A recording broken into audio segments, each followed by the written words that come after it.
ส่วนลาซาเมงลาบาอาลิสวาบาสรามันนิบูมเงินอะไรไม่ส่งขาเมงลาเดียวเมื่อเราว่า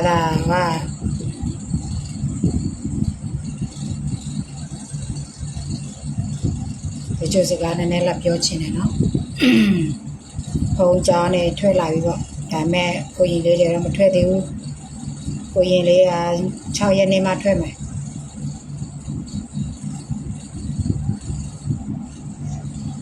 ပစွန်လာဆိုင်ပဲဒီမှာကလောက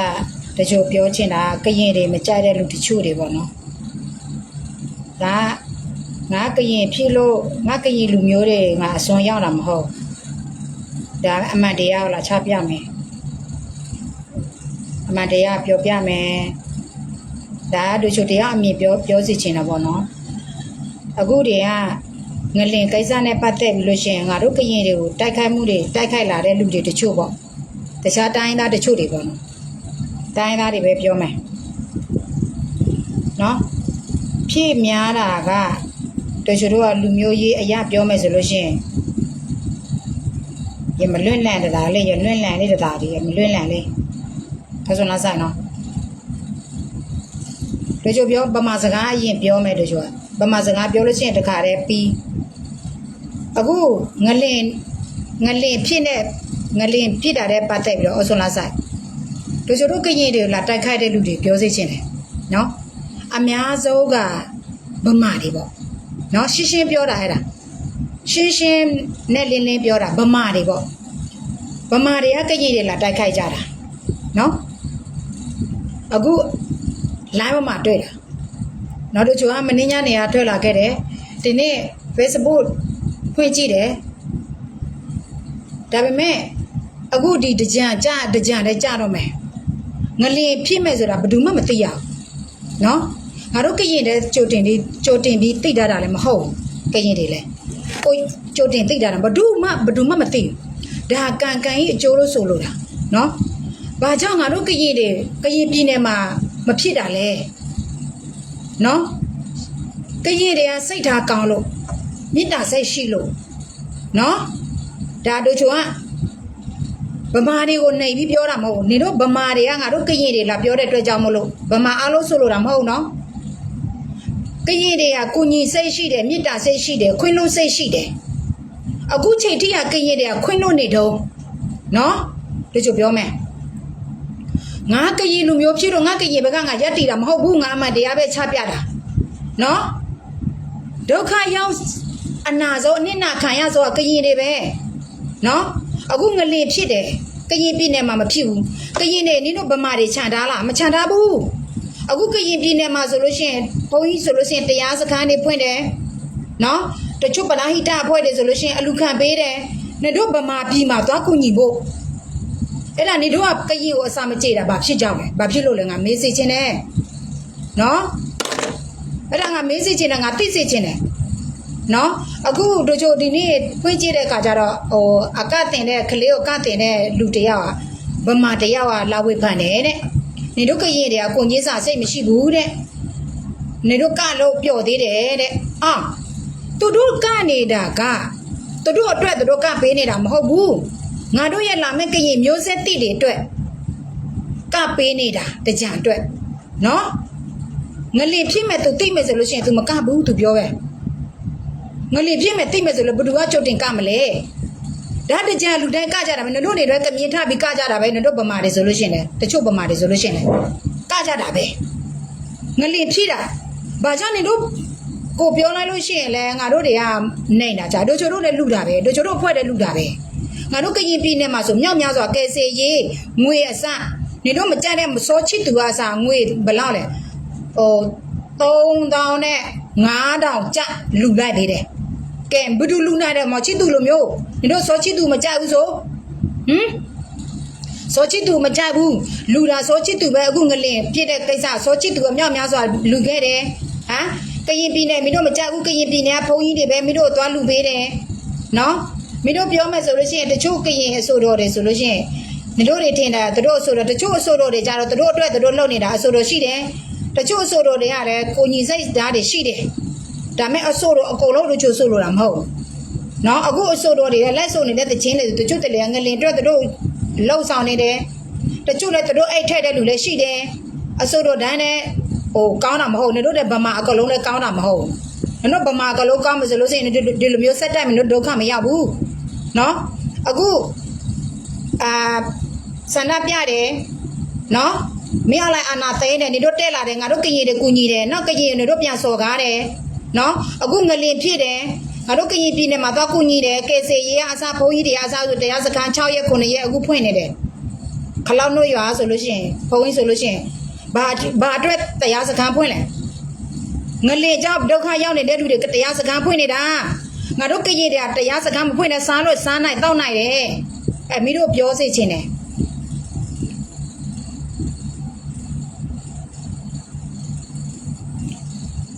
ငလင်ဟုတ်တယ်နော်အဲ့ဒါမင်းတို့ငါပြောစေချင်တာစိတ်ထားကောင်းထားပါငါတို့ကရင်တွေဘာကြောင့်အခုဒီကရင်ပြည်နယ်မှာငလင်မဖြစ်တာလဲကရင်တွေကမေတ္တာစိတ်ရှိတယ်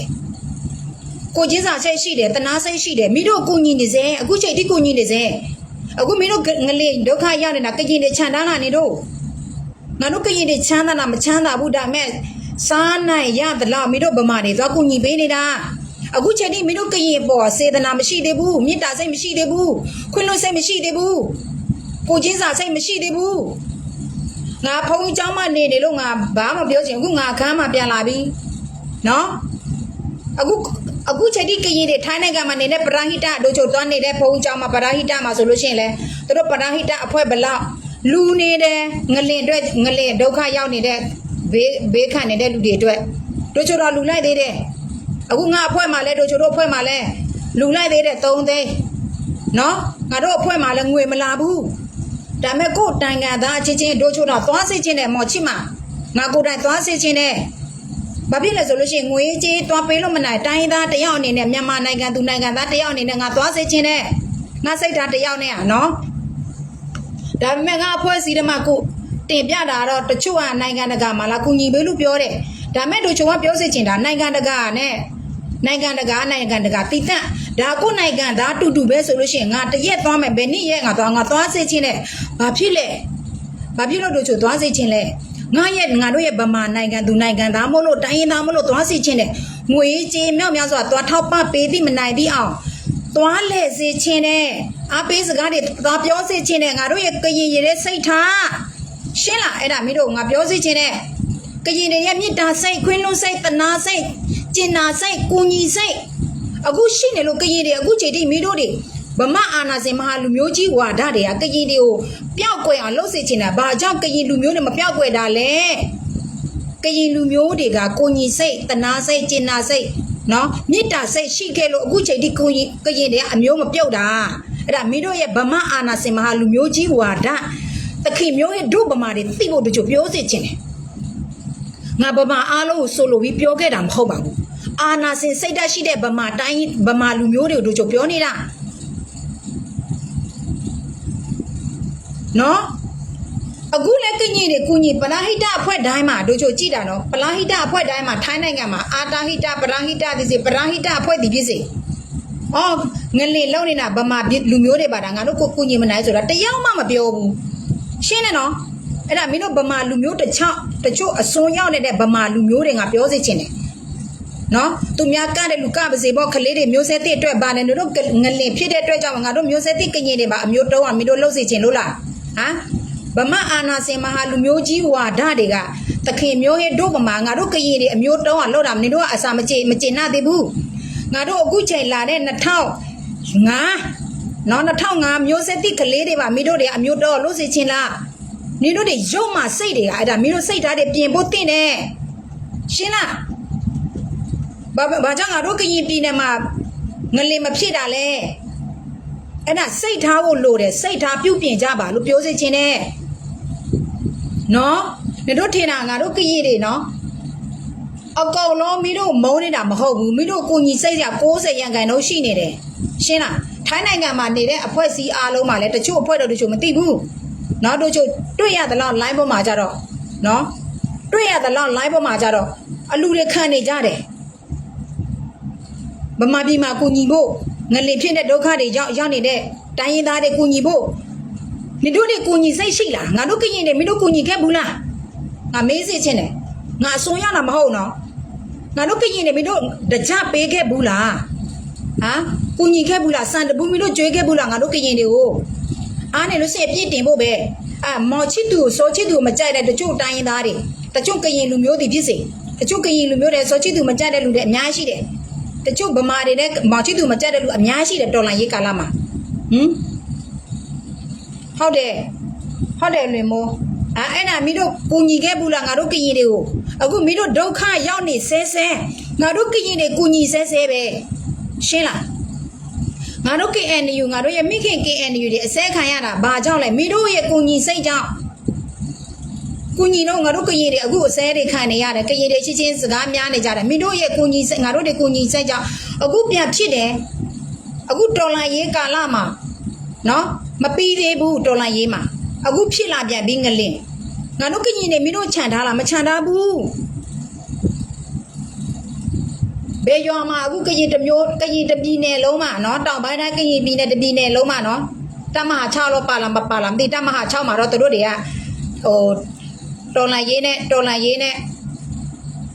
တော်လန်ရေးနဲ့တိုက်ခိုက်နေရတယ်အခုငါတို့ရဲ့ကရင်ပြည်နယ်ဒီတောင်ပိုင်းတိုင်းလိုင်းပွဲမြို့နယ်တို့ဒီဖာအမြို့မှာဆိုလို့ရှိရင်ကယ်ဆယ်ရေးတရွာဘယ်နှယောက်ဘယ်မှာသွားကူညီမလဲဒုက္ခရောက်တဲ့နေရာမှာသွားကူညီဖို့နော်ဘယ်ဖုံးကြားဘယ်နေရာဘယ်ရွာဘယ်နေရာအခုလိုက်ကောက်နေကြတယ်မင်းတို့သိလားမင်းတို့ငါတို့ကရင်လေလာတိုက်ခိုက်တဲ့လူတချို့တွေကငါတို့ကရင်တွေမင်းတို့မကြိုက်တဲ့လူတချို့တွေကလာနားထောင်များချဲပေးကြပါသိပါစေမင်းတို့ရဲ့စိတ်ထားတွေပြင်ပါစိတ်ထားရုံမှတဲ့စိတ်ထားတွေမထားကြပါနဲ့မင်းအောင်လိုက်စိတ်ထားလိုမျိုးမင်းတို့မထားကြပါနဲ့ကရင်စိတ်ထားလိုမျိုးမင်းတို့ထားကြပါငါတို့ကရင်တွေမချမ်းသာပေမဲ့လည်းဒုက္ခမရောက်ဘူးနော်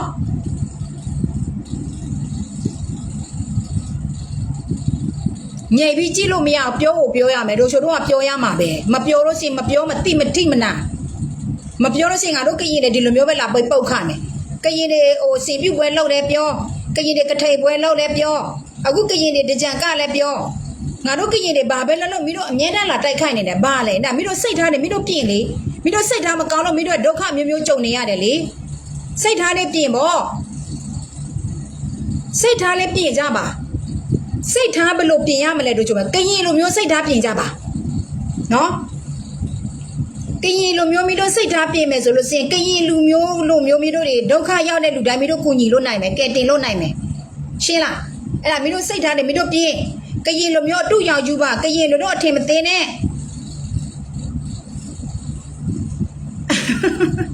ကရင်သူ့တို့ကောတာမဟုတ်ပြောပြတာလွင်မိုးပြောပြတာ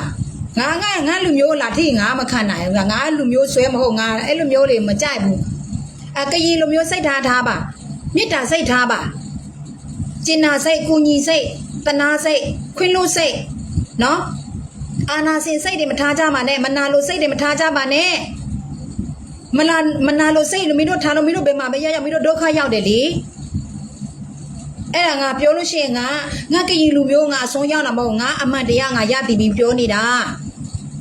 အခုတော့တို့ချိုသွားစိတ်ချင်းနဲ့ဒီပေါ်ချိမှာသွားလို့ရလားသွားလို့ရငါသွားမယ်ငါကိုယ်တိုင်သွားမယ်ငါစီတလောက်ငွေတွေကိုငါသွားကူညီမယ်ငါဖွဲ့ပတ်စံတွေပေးမပေးငါပတ်စံနဲ့ငါသွားမယ်ငါသွားစိတ်ချင်းနဲ့ဘဒူငါသွားလဲချင်းတယ်အဲ့ဒါမော်ချိမှာငါသွားလဲချင်းဒုက္ခရောက်တဲ့ငါတို့ဗမာပြည်သူပြည်သားတွေကငါမကြောက်ဘူးဘဒူပဲပပန်းငါမကြောက်ပါဖြစ်လဲငါလူမျိုးတွေဒုက္ခရောက်နေတဲ့ထိုင်းနိုင်ငံမှာငါထိုင်းနိုင်ငံမှာနေတယ်ငါသွားစိတ်ချင်းနဲ့ဟုတ်တယ်ကရင်လူမျိုးဖြစ်ရတာဂုံယူရတယ်ဘူးဟုတ်တယ်တရားစခန်းသွားထိုင်တာကုသိုလ်သွားယူတယ်ဒါကတော့ကိုလည်းကုသိုလ်တစ်မျိုးလုပ်ပေးနေတာအမားနဲ့အမှန်တွေဝေဖန်တာမဟုတ်လို့စင်ကတော့ကရင်တွေပဲလာပြီးတိုက်ခိုက်လာပြီးပြောဆဲဆိုကရင်တရားစခန်းထိုင်လည်းပြောကရင်အကလည်းပြောကရင်အဆိုတော်ဆိုလည်းပြောကရင်တွေဘာပဲလို့အမြဲတမ်းပြောနေတယ်ကရင်တွေဆိုတခါမှအပြည့်မလို့ဘူးငါတို့ကရင်တွေမင်းတို့တွေကရင်တွေကိုလာပြောရိုးနဲ့ကရင်နဲ့မင်းတို့ကိုကူညီပေးနေတာအခုချိန်ထိမင်းတို့ရေတော်လန်ရေးလာခဲ့ရတာငါပြောတရားစကားထွက်လွင်မိုးကပြောမင်းတို့တော်လန်ရေးဒီမင်းအောင်လိုက်အာနာသိမင်းတို့လာတာကရင်ပြည်နယ်တိုင်းရင်းသားပြည်နယ်မြေမင်းတို့လာမင်းတို့လီတရားတစ်ချောင်းပဲပါလာခဲ့တယ်မင်းတို့မိဘအမွေတွေရောင်းပြီးတော့လာတာတရားမှမရှိဘူးနော်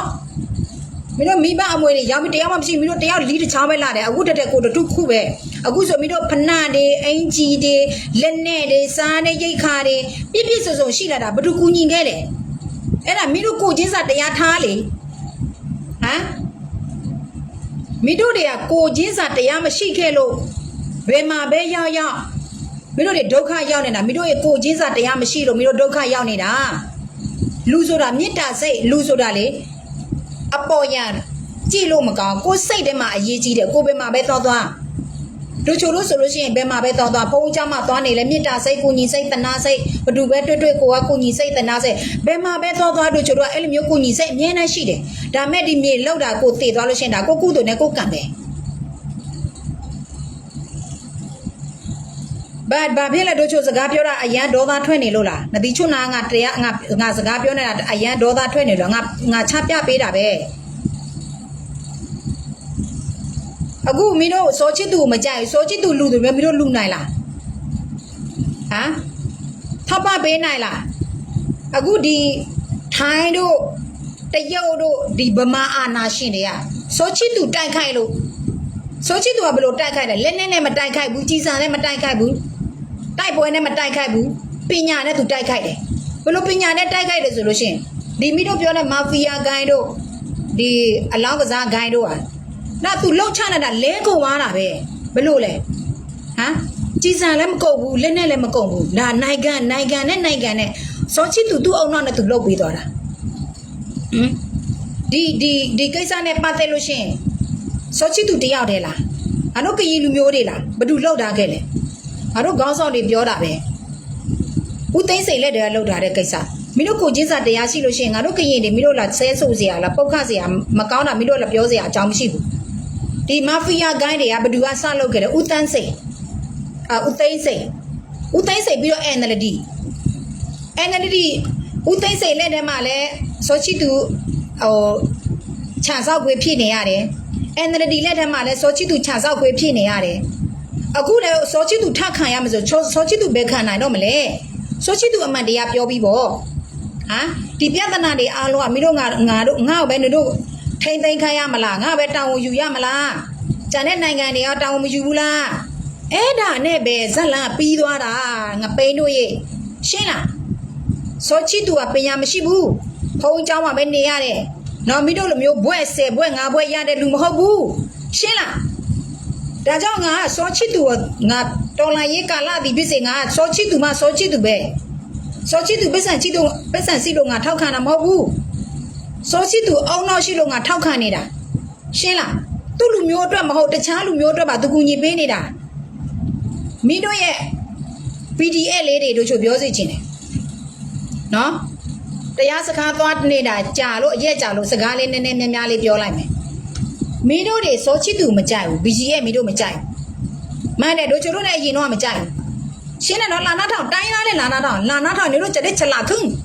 ငါပြောတဲ့စကားတွေမင်းတို့ပြေးလာတဲ့ရောက်တိုင်းမှာစောချစ်သူသိတယ်နော်စောချစ်သူက BGM နဲ့စားစောက်တာ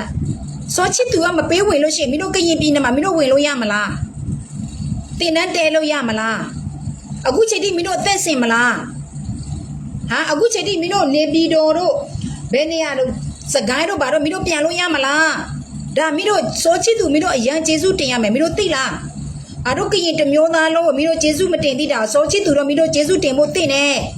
အခုချိန်ထိမင်းတို့အာနာစင်ပြန်တော်လာလို့ရတာစောချစ်သူရှင်းလားစောချစ်သူကမင်းတို့ရှိတဲ့နေရာမှာမင်းအောင်လိုက်အကလုံးပြလို့ရှိရင်အခုချိန်ထိမင်းတို့အသက်ဆူရမှာမဟုတ်ဘူးရှင်းလားအဲ့ဒါမင်းတို့ငါရှင်းပြောတာငါပိန်းနေငါတို့ကရင်နဲ့ပိန်းတာမဟုတ်မင်းတို့တွေငါပိန်းနေရှင်းလားမင်းတို့ပြောမှကရင်တွေပညာမတတ်ဘူးအတိတရားမရှိဘူး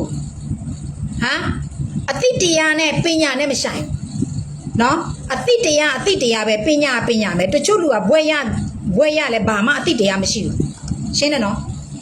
10တန်းအောင်စရာမလိုဘူးအတိတရားရှိဖို့လိုတယ်လူဆိုတာဘယ်မှာပဲသွားနေအတိတရားရှိဖို့အရေးကြီးတယ်ပညာအရေးချင်းရှိလို့ငါအတိတရားမရှိလဲဘာမှမဖြစ်ဘူးငါချမ်းသာလို့ငါအတိတရားမရှိလဲဘာမှမဖြစ်ဘူးနော်ငါကျေးဇူးပဲ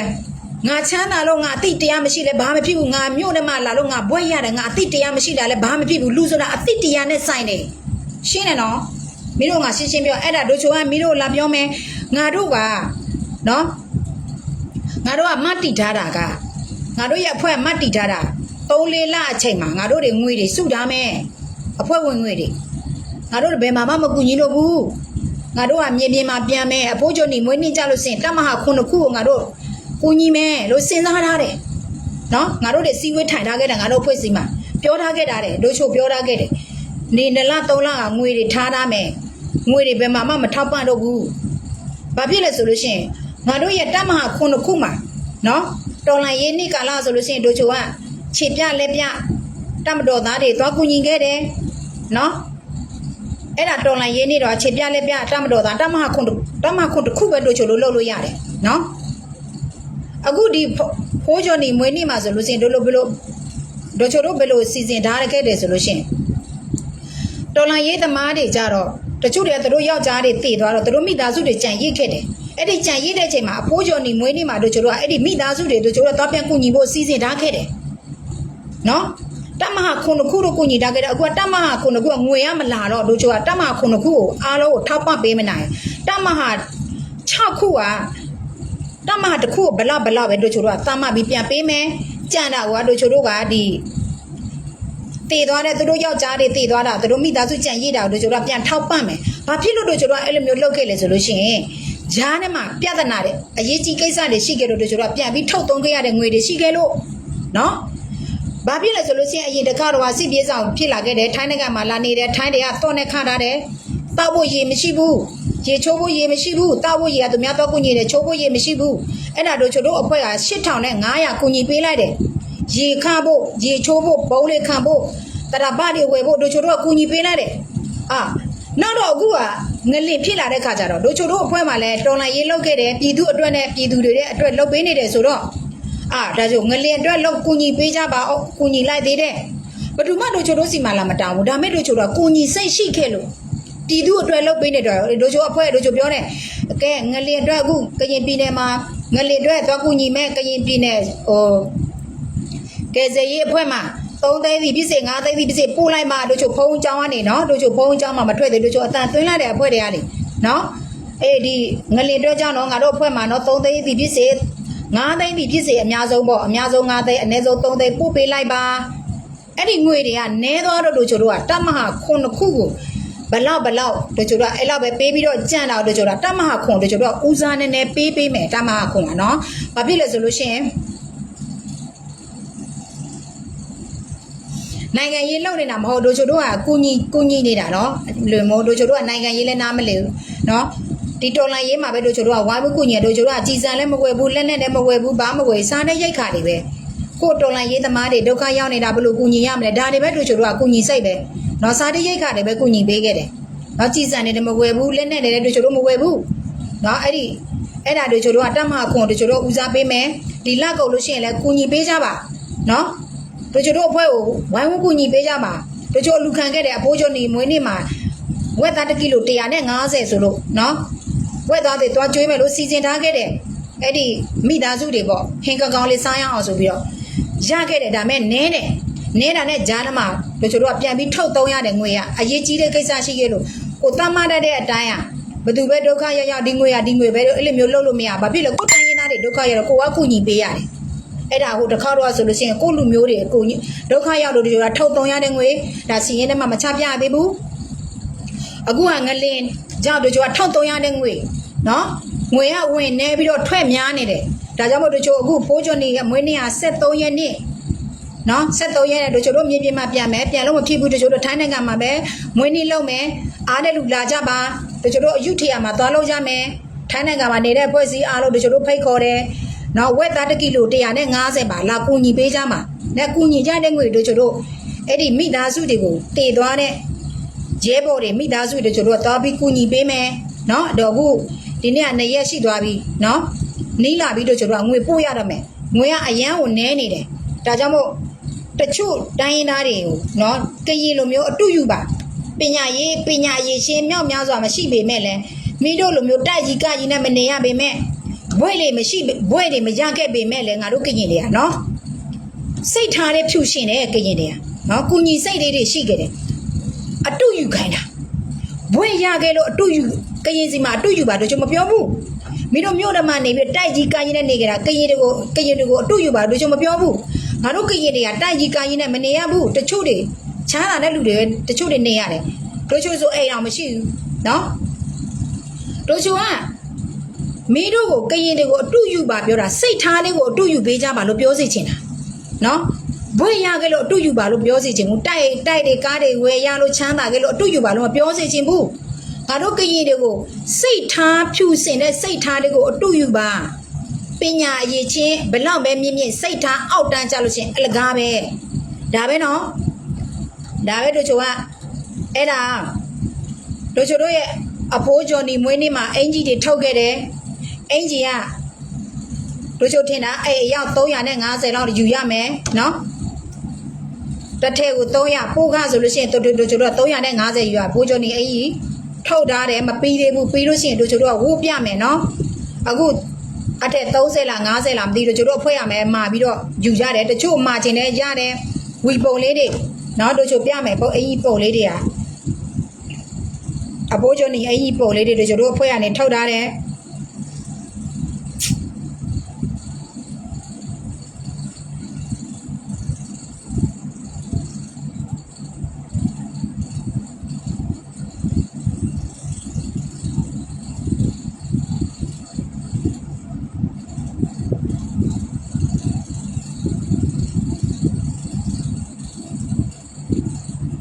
ဘယ်ရောက်လဲဒီအင်ကြီးက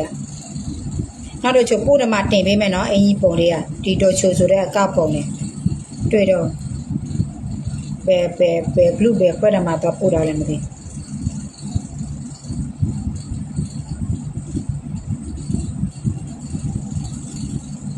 နော်ညနေမဟုတ်လို့ရှိရင်မနေ့ဖန်လောက်မှနော်တို့ချိုပို့ပေးမယ်ပေါ့အင်ကြီးပုံလေးတွေနော်အင်ကြီးပုံကလာတယ်အင်ကြီးအရန်လာတယ်အပိုးကျော်နေပုံနဲ့နောက်ပြီးတော့အလံရောင်နဲ့တို့ချိုတို့ထုတ်ထားခဲ့တယ်နော်ဒီဘက်ပုံမှာတို့ပို့တာလားမသိဘူးအကဲတော့နိုင်လေးကိုလည်းပလောပါမတော်နေရမကြွားတယ်ဒီတော့ကျေဟောတာချမ်းပုတ်တယ်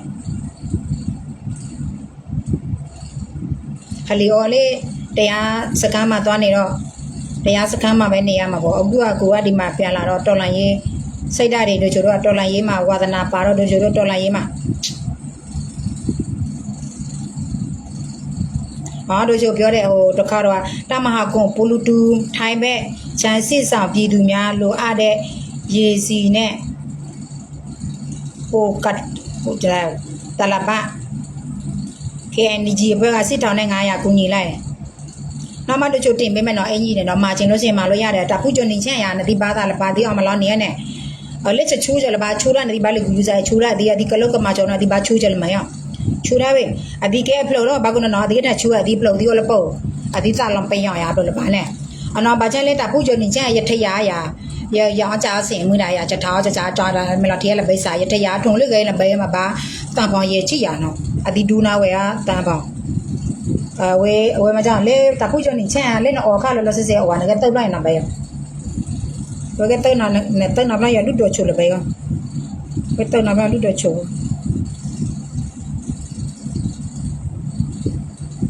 yo ဖူစပါဦးပြေကတဲ့ဒီအော်လေတို့ချိုလေဘဲလေပေါထုံလူရဲရနော်အနော်အော်ထား live လုပ်တယ် live ဆောင် live ပြောင်းပါနော်ဘလို့ဒီဟာဘာမဟာမလို့ဒီ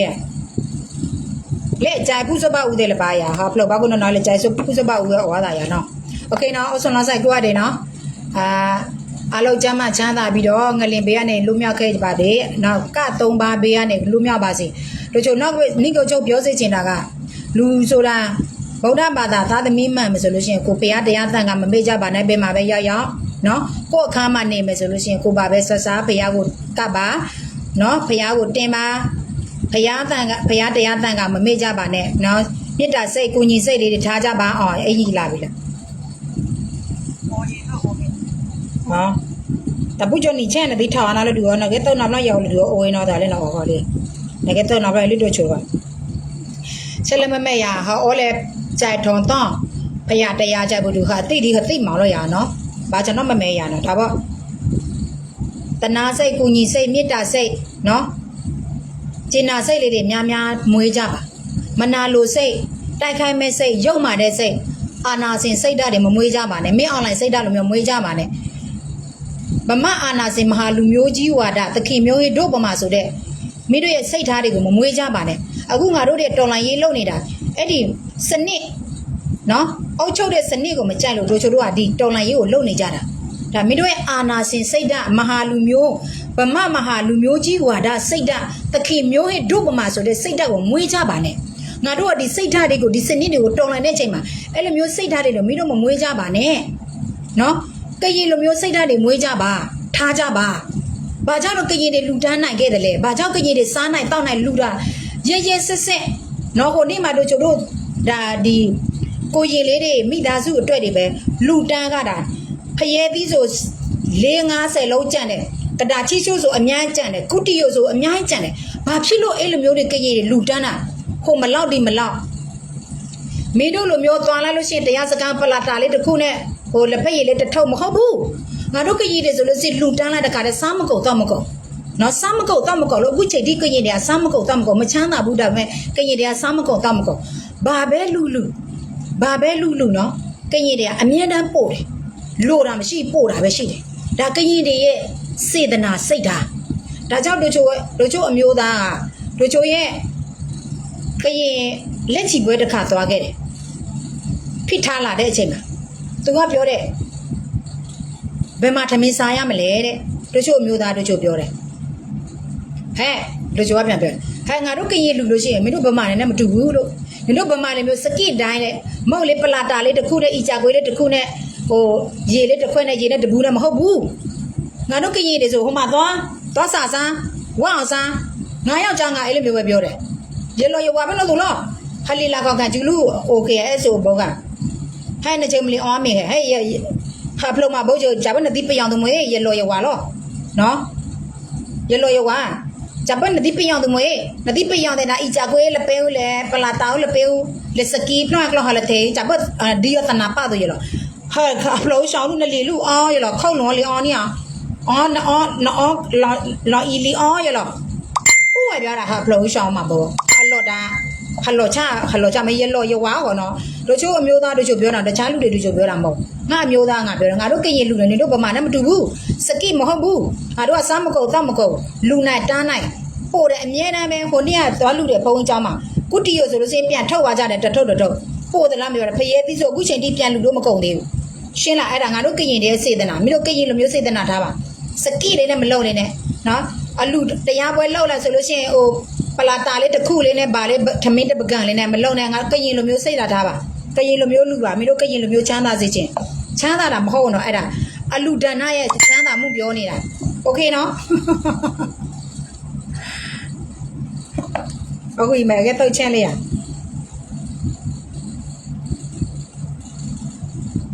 နလေတော့လူတို့ချို့လည်းပဲရလွင့်လန့်ရတောင်နဲ့ပြီးကြရရမကျန်တော့ကက်ကမငါမဟောတာတိုင်းမှာကျင်း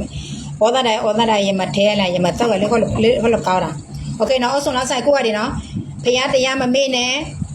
မိဘဆရာဖရားတရားတန်ကမိဘဆရာမမေ့တာမိဘတွေကိုမစော်ကားနဲ့နော်မိဘတွေကိုမစော်ကားနဲ့မိဘစော်ကားလို့ဆိုရင်တကယ်ကိုငရဲပြီးရောက်တာနော်စိတ်ထားလေးကိုဖြူစင်စိတ်ထားလေးထားပါကိုညီစိတ်လေးထားပါဘယ်မှာပဲသွားနေကို့သူများချစ်ခင်တယ်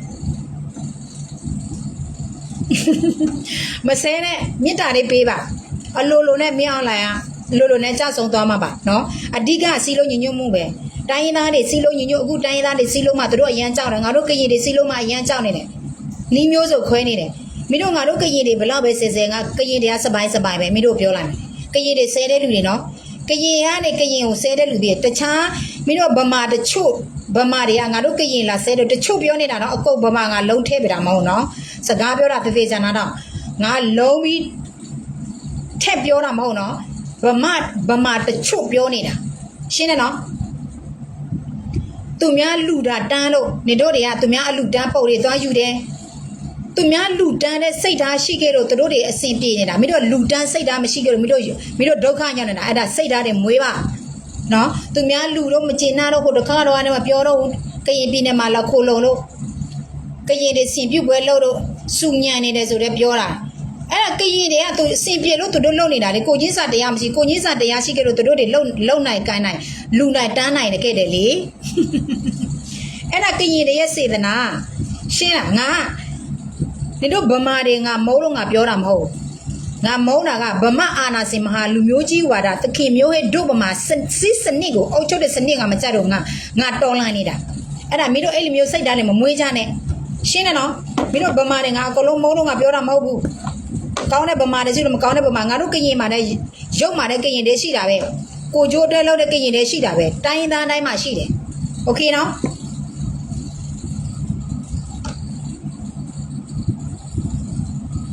ငါတို့အဖွဲ့တော့အကုန်လုံးလူတာပဲလူမျိုးဘာသာမရွေးဘူးငါတို့ကအကုန်လုံးငါတို့ထောက်ပံ့တယ်ကရင်ပါတီတေးဆိုအစာချမ်းတယ်လက်စီအောင်စရာစီကြောင်းပါတီတွေဝါစားကြကုန်ဟုတ်တယ်အောင်စရာစီကြောင်းလည်းအောင်မြင်သွားပြီမင်းတို့ငါတို့ကရင်တွေကိုဘလောက်ပဲဆဲဆဲအေးဆေးပဲဆိုချစ်သူဘလောက်ပဲဆဲဆဲဆိုချစ်သူအေးအေးဆေးဆေးပဲကဲဩဆုံလားဆိုင်နော်မင်္ဂလာပါအားလုံးကျေးဇူးတင်တယ်ကျမရေကူယူဆိုင်ကြပါမေတ္တာစိတ်တွေများများမွေးပါမနာလိုစိတ်တွေမထားကြပါနဲ့ကုညီစိတ်တွေမွေးကြပါတနာစိတ်တွေမွေးကြပါကိုချင်းစာတရားတွေများများထားကြပါအားလုံးမင်္ဂလာပါ